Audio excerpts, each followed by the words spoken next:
What we have here is a Cicca horn, C-I-C-C-A, mid-1930s. This is going on to Jim Hull's Bugatti. It's called a tenor, but we don't have anything to compare it against, except when you hear it beep, it is what it is. So this motor was very interesting. In order to make this motor operate at the correct speed, it has two wound fields and a simple armature with a pair of brushes that are spring-loaded and accessible from the outside. We actually remade one of these phenolic brush holders because when it came, it didn't have it in it.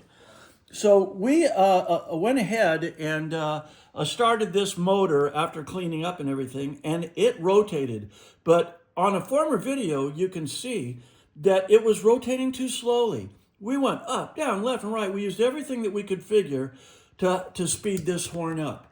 Finally, our good friend Jeff Berg from Rotating Electric's Riteway Auto Machine Shop, now retired, said, let's take a look at it. And he looked at it and discovered that the brushes, for whatever reason why this was originally missing a unit on it, they were not aligned properly on the armature.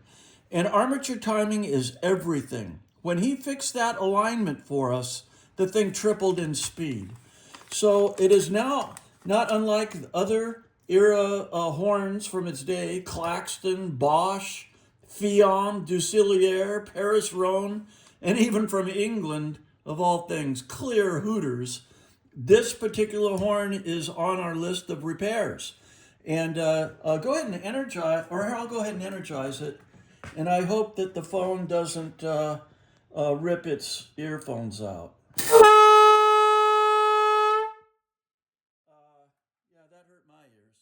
It's like a freight train coming through. So we're very happy with the repair, and thank you for your interest.